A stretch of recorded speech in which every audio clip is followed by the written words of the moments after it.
우리 말씀을 보겠습니다. 우리 말씀은 베드로전서 4장 12절에서 16절의 말씀을 보도록 하겠습니다. 너희 중에 누구든지 살인이나 도둑질이나 악행이나 남의 일을 간섭하는 자로 고난을 받지 말려니와 만일 그리스도인으로 고난을 받으면 부끄러워하지 말고 도리어 그 이름으로 하나님께 영광을 돌리라. 아멘. 우리가 계속해서 연초에 말씀을 나누고 있습니다. 지혜의 근본은 하나님을 경외하는 데 있습니다. 분별력, 통찰력은 하나님을 경외하는 예배의 시간에 임하는 줄 믿습니다. 그리고 지난주에는 작은 일에 우리가 최선을 다하자, 정성을 다하자라는 말씀을 나누었습니다. 또 올 한 해도 우리가 살아가면서 항상 좋은 일만 있는 것은 아닙니다. 어렵고 힘든 일도 누구에게나 찾아오듯이 우리에게도 있을 것입니다. 그런데 그 고생과 그 수고를 누구를 위해서 고생하는지 한번 살펴보는 시간을 가졌으면 좋겠습니다. 그래서 오늘 이 말씀을 가지고 무엇을 위한 고생인가, 무엇을 위한 고생인가 라는 제목으로 같이 은혜를 나누기로 합니다. 다들 고생하시면서 삽니다. 또 이민 생활이 예전보다 더 힘들다는 것으로 제가 들었습니다. 지금 이민자들은 경제적으로 이민 초창기의 시절보다 더 고생하는 것을 보곤 합니다. 전에는 고생하는 만큼 이득이 있었습니다. 돈벌이가 됐죠. 경제적으로 괜찮았기 때문에 보람이 있었습니다. 경기가 좋았기 때문입니다. 지금은 경기도 좋지 않아요. 예전보다 더 많이 고생하시는 분들의 소식을 듣곤 합니다. 특별히 또 신분의 문제라든지 또 자녀들의 앞길의 문제도 생각보다 예전만큼 자유롭지 않습니다. 그래서 고생하는 이민자들의 이야기를 듣곤 합니다. 물론 여전히 형통하고 번창하여서 잘 나가는 분들도 계십니다. 그러나 고생하는 분들이 더 많은 것을 제가 보곤 합니다. 고생하는 분들의 현실을 보면 마음이 아프죠. 목회하는 자의 입장에서 늘 성도들을 축복하고 또 주변에 예수를 믿는 사람들을 축복하는 목회자의 입장에서 기도하다 보면은 마음에 안타까울 때가 참 많아요. 그래서 간절한 마음으로 기도합니다. 근데 어느 날 내가 기도하는 하나님, 우리가 다른 건 없습니다. 수고한 만큼이라도 열매를 얻게 하셔서 우리가 고생한 만큼이라도 좀 이득을 얻게 하여 주셔서 이런 기도를 하거든요. 왜냐하면 그렇게 고생하고 수고해도 그 고생한 만큼 이득을 얻지 못하고 또 수입을 얻지 못하는 것을 볼 때 마음이 너무 괴롭습니다. 그러면서 또 기도하는 것은 하나님, 거기에 은혜가 있게 하셔서 그 수고한 것에 풍성한 하나님의 은혜가 있어서 30배, 60배, 100배의 더 충만한 은혜가 있도록 축복하여 주시옵소서. 이렇게 고생하는 분들을 위해서 더 기도합니다. 근데 기도하는데 갑자기 제 마음속에 이런 마음이 들더라고요. 왜 고생하지? 무엇 때문에 고생하시지? 왜 이렇게 힘들게 살지? 이런 생각이 갑자기 들었어요. 물론 인생살이가 고생이죠. 인생살이가 고생이죠. 고생 없는 사람이 어디 있어요? 다들 나름대로 고생이 있더라고요. 어린아이들 3살, 4살도요 힘들대요. 피곤하대요. 아이들도 힘들어요. 인생살이 자체가 고생인데 무엇을 위한 고생인지, 어떤 목적을 위한 수고인지라는 생각이 갑자기 들더라고요. 그래서 고생하는 이유, 고생하는 목적이 무엇인가? 그런 질문이 제 마음속에 들었습니다. 저도 목회를 하면서 고생하지, 왜 수고하는지 내 자신에게 물어보았습니다. 새벽마다 예배 준비하고 또 기도를 하고 금요일 밤에도 예배하고 말씀 전하고 또 나름대로 전도하기 위해서 돌아다니면서 사람 만나고 또 설교 준비하는 거 이거 생각보다 쉽지 않아요. 설교 준비하면서 시달리기도 하고 또 이렇게 전도하다 보면은 사람들 만나기도 하고 또 믿는 사람들 만나기도 하고 의외로요, 예수 믿지 않는 사람, 교회에 다니지 않는 사람은 위로를 많이 줘요. 근데 교회 다니는 사람들로 인해서 스트레스 받을 때가 많아요. 무엇 때문에 누구를 위해서 이렇게 수고하고 고생하는가? 내 목회적인 성공을 위해서인가? 혹은 성직자라는 타이틀을 위해서 이렇게 고생하는가? 아니면 진심으로 정말 내가 원하는, 내가 사랑하는 주님을 위해서 예수님의 복음이 사람을 살리고 인생을 변화시키며 세상을 새롭게 한다는 믿음을 가지고 비전을 가지고 내가 수고하고 있는가 내 자신에게 던져보곤 합니다. 근데 내가 이렇게 질문해 보니까요, 내가 왜 이 수고를 해야 되는지 분명한 목적이 제 마음속에 생기는 것을 알게 되었습니다. 바른 길을 가고 있더라고요. 우리가 예수님을 위해서 살면 또 복음을 위해서 살기 시작하면 목적지가 분명해져요. 목적지가 분명해지면 가는 길이 분명해져요. 가는 길이 분명하면 고생하고 수고하는 것에 대해서 의미를 찾고 가치를 찾게 돼요. 그래서 우리가 예수님을 위해서 복음을 위해서 살기로 결단하잖아요. 또 그 마음이 회복되잖아요.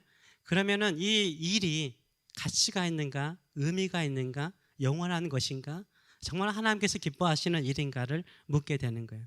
저와 여러분이요, 현재 당하는 어려움이 주를 섬기기 위해서 당하는 어려움입니까?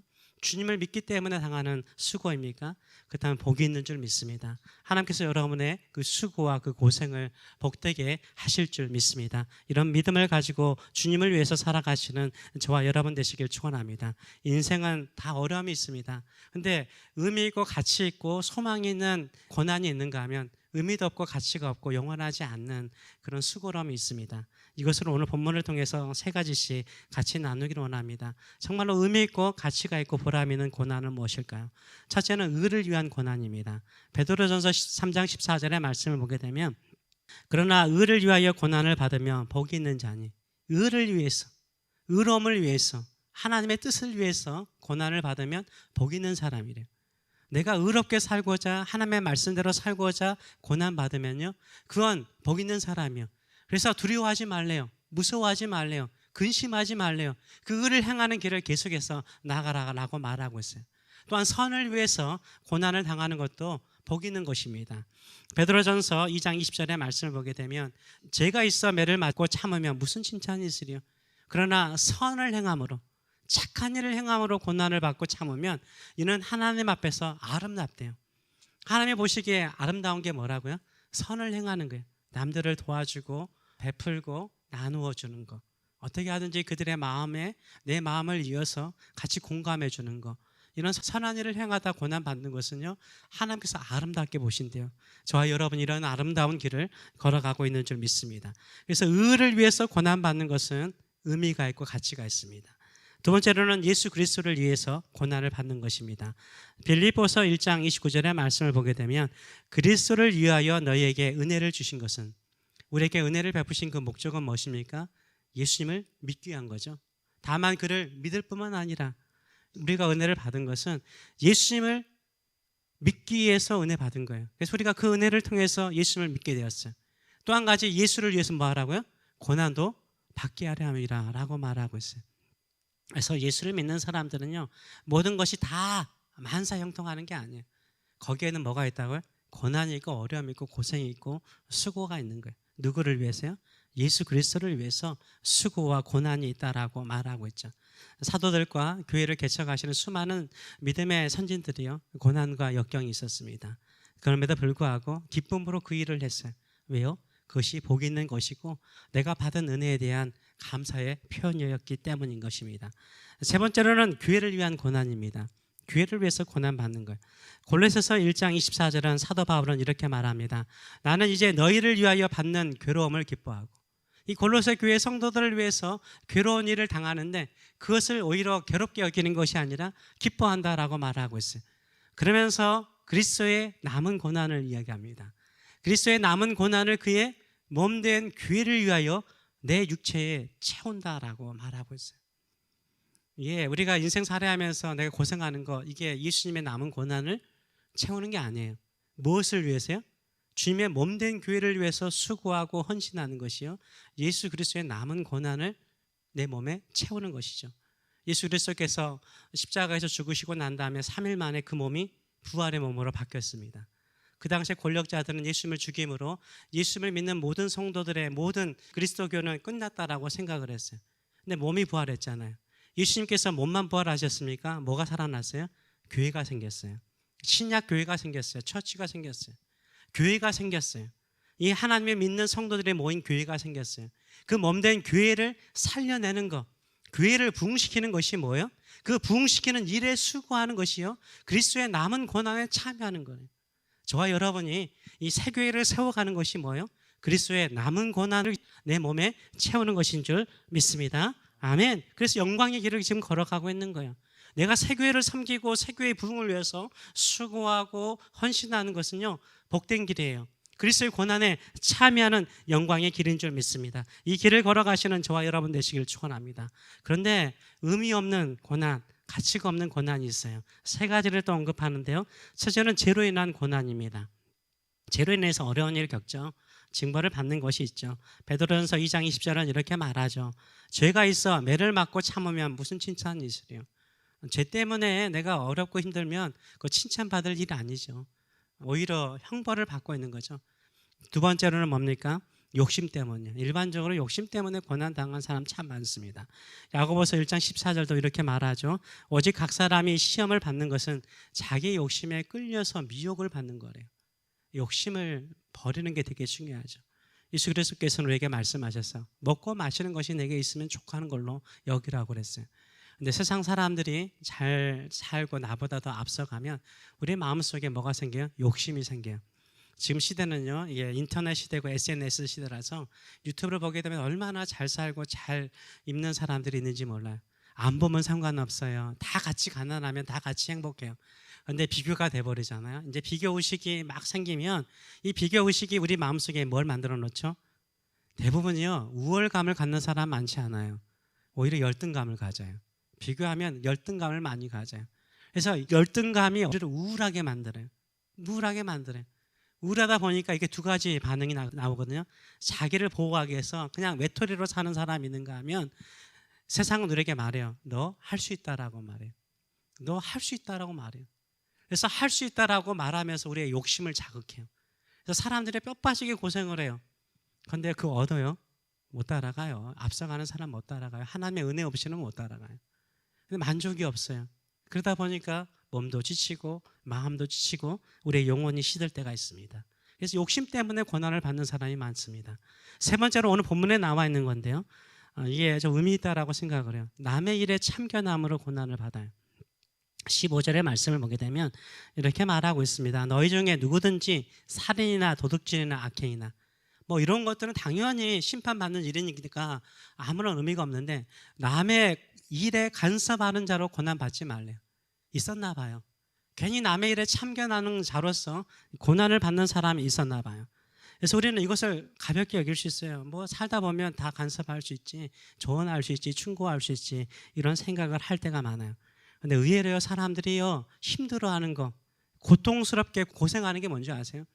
인간관계예요. 인간관계. 일 때문에 힘든 것보다는 직원들 때문에 아니면 동료들 때문에 아니면 가족의 관계 때문에 힘드는 경우가 더 많죠. 솔직히 그것 때문에 당하는 고통과 고난과 어려움이 더 많은 것을 제가 알고 있어요. 그 고난을 없애는 것 중에 하나가 뭐냐면 남의 일에 간섭하지 말래요. 간섭한다는 건 뭐죠? 간섭한다는 것은 조언하는 거잖아요. 우리가 나쁜 의미로 말하는 게 아니죠. 어떻게 하든지 좀 좋은 의도를 가지고 충고하고 권면을 해요. 그런데 의외로요, 그 권면과요, 그 충고가요, 우월의식에서 나올 때가 많아요. 내가 너보다 낫다? 내가 더 베러하다? 그러니까 내가 너한테 이야기하니까 들어봐. 이렇게 나와요. 근데 그 말을 들으면 그 사람에게도 사람인지를 알아요. 이 사람이 나를 좀 무시하네? 나를 가볍게 여기네? 이런 생각이 들어요. 그러니까 간섭하는 그 말 한마디가 나를 뭐 하는 걸로 들리죠? 공격하는 걸로 들려요. 사람들은요, 공격을 받으면 어떻죠? 방어해요. 어떻게 방어할까요? 자기도 공격해요. 한번 생각해 보세요. 성에 둘러싸는 공격군이 있어요. 그 사람들이 활을 쏘면서 성을 공격해요. 그럼 성 안에 있는 사람은 가만히 있나요? 그들도 활을 쏘고 대포를 쏘죠. 방어하려고 하죠. 그래서 남의 일에 간섭함을 통해서 오히려 사이가 안 좋아져요. 사이가 안 좋아져서 서로 싸우게 되는 것을 보게 되죠. 젊은 부부들이 이혼을 하거나 결혼을 준비하면서 파혼하는 결정적인 이유 가운데 하나가 뭔지 아세요? 들어보셨을 것입니다. 요새 결혼을 하지 않는 젊은이들도 참 많은데요. 결혼하는데 결혼식 올리기 전에 파혼하는 경우가 많고요. 결혼식 하고도 1, 2년 내에 이혼하는 경우가 있는데 물론 결혼하다 보면 힘들고 어려운 일이 있죠. 근데 가장 큰 결정적인 이유가요, 부모의 참견이래요. 부모의 참견이에요. 남의 일도 아니고 내 자식의 일이니까 당연히 부모로서 참견해야 되지라는 생각을 가져요. 근데 진정으로 자식들을 사랑한다면 참견하지 말라라고 말하는 것이 상담가라든가 이혼 전문가들이 하는 말이에요. 왜냐하면 둘이 사랑해가지고 결혼하려고 하는데 이제 양가 간에 참견이 들어오기 시작해요. 많은 경우에 파혼해요. 괴로워서 파혼해요. 둘이가 사랑하지 않아서 파혼하는 게 아니에요. 간섭 때문에 파혼해요. 이혼도요, 갈등이 있죠. 갈등하는 건 나누죠. 근데 양가 간에 조언하기 시작해요. 그게 좋은 조언도 있지만 나쁜 조언일 때도 많아요. 그래서 이혼하는 경우가 많아요. 그래서 이혼 전문 변호사가 하는 말이 뭐더라? 제발 자식 생각하면 참견하지 말래요. 제발 자식 사랑하면 참견하지 말래요. 그래, 나 기도한다, 늘 기도한다, 이렇게 해주면 되는 거예요. 너희를 위해서 늘 기도한다. 눈물로 기도한다. 행복하게 기도한다. 이렇게 말 한마디 해주면 끝나는 거예요. 근데 참견함으로 인해서 어려운 일을 겪는 것을 보게 됩니다. 이것이 세 번째 나오는 거죠. 사람들이요, 세 가지 때문에요. 죄 때문에, 욕심 때문에, 남의 일에 간섭하고 참견하는 일로 인해서요, 우리의 인생의 삶에 고난이 있고 어려움이 있을 때가 많아요. 이런 것들은 가치가 없는 거죠. 우리가 힘써야 되는 것은 무엇입니까? 상급을 받고 의미가 있고 가치 있는 거예요. 그 복음을 위해서, 예수님을 위해서, 예수님의 몸된 교회를 위해서 사는 것이 의미 있고 가치 있는 고난이요, 고생인 줄 믿습니다. 아멘. 이런 믿음을 가지고 살아가시는 저와 여러분 되시길 축원합니다. 그래서 13절과 14절을 보게 되면 이렇게 말하고 있습니다. 오히려 너희가 그리스도의 고난에 참여하는 것으로 뭐 하라고요? 즐거워하래요. 내가 예수 믿는 것 때문에 힘들고 어려우면 즐거워하래요. 이는 그의 영광을 나타내실 때, 주님께서 다시 오실 때 너희로 즐거워하고 기뻐하게 하려 함이라라고 말하고 있어요. 주님께서 오시는 그날에 함께 즐거워할 수 있는 것은 뭡니까? 그리스도의 고난에 참여하는 거예요. 주를 위해서 사는 거예요. 주를 위해서 수고하는 거예요. 교회를 위해서 수고하는 것이 결국은 나에게 기쁨을 주는 거예요. 아무것도 안 하면 창피하죠. 부끄럽죠. 근데 내가 교회를 위해서 수고했으니까, 복음을 위해서, 예수를 전하는 일 위해서 수고했으니까 예수님께서 오실 때 기쁨이 넘치는 거죠. 또 14절의 말씀을 보게 되면 이렇게 말하죠. 너희가 그리스도의 이름을 치욕을 당하면, 모욕을 당하면, 조롱을 당하면, 야, 너 그리스도인이니까 참아야지. 세상 사람들 참 그런 말 많이 해요. 내가 교회 다닌다고 그러면 처음에는 뭐 내가, 야, 너 썬데이 크리스찬 아니야, 이렇게 말하고 놀려먹기도 하고, 그렇죠? 1월만 가는 썬데이 크리스찬 아니야, 이렇게 조롱하는 사람이 있고, 또 무슨 일이 있으면 너 크리스찬이니까 네가 참아야지. 네가 크리스찬이니까 양보해야지. 내가 크리스찬이니까 손해봐야지. 세상 사람들이 이렇게 이용할 때가 있어요. 악용할 때가 있어요. 근데 그걸 참아요. 떨쳐버려야 되는데, 착한 성도들은요, 선한 성도들은요, 마음이 고운 성도들은요, 그걸 참아내요. 그렇게 또 양보하고 손해봐요. 또 당해요. 또 당하고 또 당해요. 그런 것은 복일 때요, 반드시 하나님께서 함께 하실 줄 믿습니다. 특별히 예수님의 이름으로 치욕을 당하면 복이 있는데, 더 큰 복 중에 하나가 뭡니까? 영광의 영. 그 하나님의 영이 너희 위에 계신대요. 성령께서 함께 하신대요. 그 고난을 이길 수 있도록, 그 어려움을 이길 수 있도록 지혜를 주시고 능력을 주시고 힘을 주시는 줄 믿습니다. 이런 믿음을 가지고 살아가시는 저와 여러분 되시길 축원합니다. 그래서 나의 수고와 고생에 대해서요, 우리는 어떤 마음을 가져야 돼요? 내가 크리스찬으로서 당하는 고통에 대해서는 즐거워하세요. 기뻐하시는 저와 여러분 되시길 축원합니다. 16절의 말씀을 보게 되면, 만일 그리스도인으로서, 영어로 보면 확실하죠, 크리스찬으로서 고난을 받으면 부끄러워하지 말고 도리어 그 이름으로 하나님께 영광을 돌리라라고 말하고 있어요. 부끄러운 이름이 아니죠. 내가 예수 믿는 거 부끄러운 건 아니에요. 내가 이렇게 주일날 예배의 자리에 와서 예배하는 거 부끄러운 거 아니에요. 야, 산에 가자, 뭐 하자, 나 예배하러 가야 돼. 야, 한번 빠지면 어때? 이럴 때도 내가 예배하며 크리스찬으로 살고자 할 때 하나님께서 기뻐하시는 줄 믿습니다. 그게 하나님께 영광을 돌리는 은혜의 역사가 되는 줄 믿습니다. 그러면서 12절은 이런 말을 해요. 여러분도 잘 아는 말씀이죠.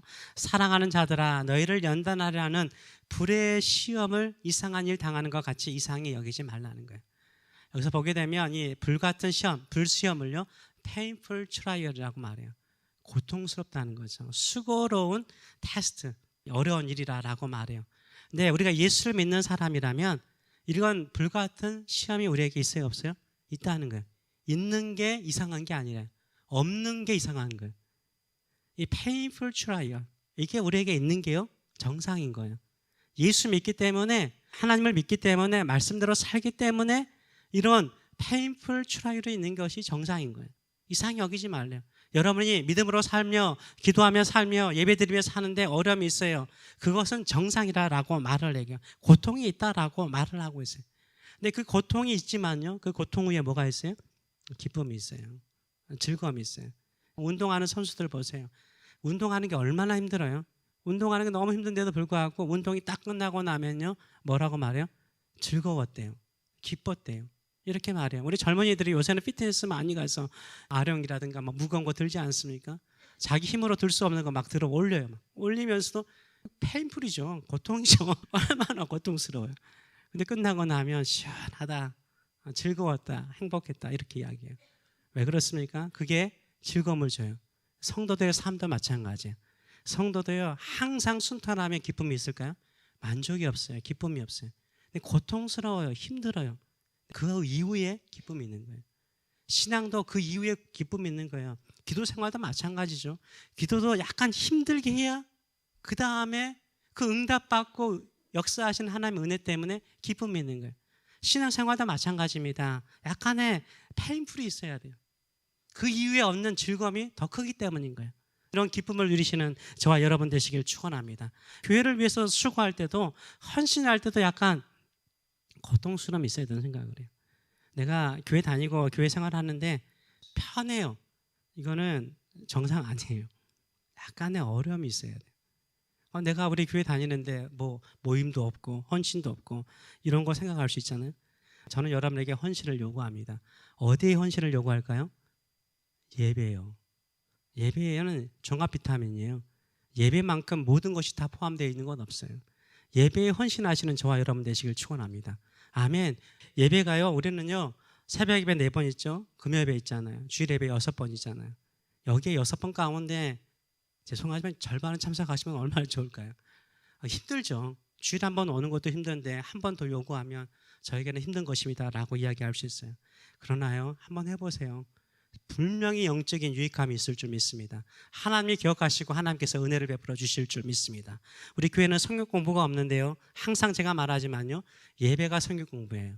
예배가 성경 공부예요. 제가 6년 동안 7년 동안요 설교한 내용들은요 그냥 한 내용 아니잖아요. 성경 공부잖아요. 성경을 가르치잖아요. 계속해서 성경 따라서 신약 구약 돌아가면서요 말씀을 전해서 여러분에게 유튜브로 보내잖아요. 그 말씀을 듣는 것 자체가 뭐예요? 성경 공부예요. 성경 공부에 헌신하시는 저와 여러분 되시기 바랍니다. 우리 교회에 교재가 없다라고 생각하시죠? 우리 예배 끝나고도 이렇게 교재가 있잖아요. 근데 진정한 교재, 또 다른 교재가 있어요. 우리가 사도신경 외우면서 뭐라고 고백하세요? 성도들의 교통이잖아. 그 커뮤니언이잖아요. 그 교통하는 게 뭘까요? 서로 간에 기도하는 거예요. 성도들을 위해서 최고의 교제는 뭘까요? 그 성도의 가정과 자녀들을 위해서 기도해 주는 거예요. 저도요 제일 기분 좋을 때가 언제인 줄 아세요? 한 믿음의 형제 자매로서 느껴지는 게 뭐냐면 그분이 나의 자녀를 위해서 내가 언뜻 슬쩍 이야기했던 기도 제목을 가지고 기도할 때 더 하나됨을 느낄 때가 많거든요. 그래서 성도의 교제는 기도를 통해서 서로를 위해서 기도해 주는 중에 일어나는 거예요. 우리 교회 안에 헌신하시고 수고하세요. 약간 고통이 있을지라도 해보세요. 그러면 하나님께서 우리를 통해서 더 크신 일을 이루어 주실 줄 믿습니다. 제 마음속에 이 설교를 준비하면서 이 멘트를 해야 되나 수십 번 고민했어요. 수십 번 고민했어요. 주일날 이렇게 나와 꾸준히 예배하는 것도 감사한데 이 설교 해야 되나라는 생각을 했어요. 그런데 우리 성도들의 영혼을 살리고요, 믿음을 살리고 더 복된 일을 하기 위해서는요, 한 번 더 헌신하세요. 한 번 더 나오세요. 힘들 수 있어요. 근데 그 시험을 이겨나가면요 하나님의 기쁨에 동참하게 되고요, 하나님이 축복하시는 놀라운 역사가 일어나는 줄 믿습니다. 마가복음 10장 29절에서 30절은 이렇게 말하고 있습니다. 나로 말미암아, 이거 다 팔복 마지막 구절이에요. 8가지 복을 다 말씀하시고 난 다음에 주님께서 마지막으로 에드에서 하신 말씀이죠. 결론인 거예요. 결론. 하나님의 나라가 임하고 하나님의 뜻이 이루어지는 그 복된 인생, 축복받는 인생은 뭐 하는 사람이요? 나로 말미암아, 예수로 말미암아 너희를 욕하고 박해하고 거짓으로 너희를 거짓이라 모든 악한 말을 할 때, 세상 사람이 할 때, 너희를 박해하는 사람들 있을 때, 예수님 때문에 있을 때 너희가 뭐 있다고? 복이 있대요. 복이 있대요. 그러시면서 12절 말씀 보게 되면 기뻐하고 즐거워하라는 거예요. 하늘에서 너희 상이 큽니다 라고 말하고 있어요. 하나님께서 상 주시는 인생 되시는 저와 여러분 되시길 축원합니다. 아멘. 저는 같이 한번 기도하기로 합니다. 우리 주님은 모든 것을 우리에게 주셨습니다. 우리 주님께서는 모든 것을 우리에게 주셨습니다. 몸도 피도 눈물도 모든 것을 우리에게 주셨습니다. 여러분은 예수님께 주의 몸된 교회를 위해서, 주께서 세우신 교회를 위해서, 주님을 위해서 얼만큼 드리시는지요? 일주일에 하루가 24시간이고 일주일이면 7일인데 얼마나 시간을 드리는지요? 시간을 드리세요. 저에게도 목사에게 힘이 되는 것은 함께하는 것입니다. 함께하는 거예요. 예배 자리에 함께하는 것이 헌신이고요, 예배 자리에 함께하는 것이 같이 말씀을 배우는 시간이고요, 예배 자리에 함께하는 것이 교제하는 거예요. 예배 자리에 오는 것이 모임에 참석하는 것입니다. 예수님께서 마태복음 12장 30절에서 이런 말씀을 하셨어요. 나와 함께 아니하는 자는 나를 반대하는 자요, 나와 함께 모이지 아니하는 자는 해치는 자라 라고 말씀하셨죠. 무서운 말씀 같기도 하지만 예수님의 마음이 그런 마음이에요. 나와 함께하는 사람이 나를 찬송하는 사람이고, 나와 함께 모이는 사람이 예수님을 돕는 사람이다 라는 표현이죠. 그렇습니다. 우리 새교회 여러분들이 함께 부흥을 꿈꾸고 모든 사람의 기도 제목들이 교회가 부흥하는 거예요.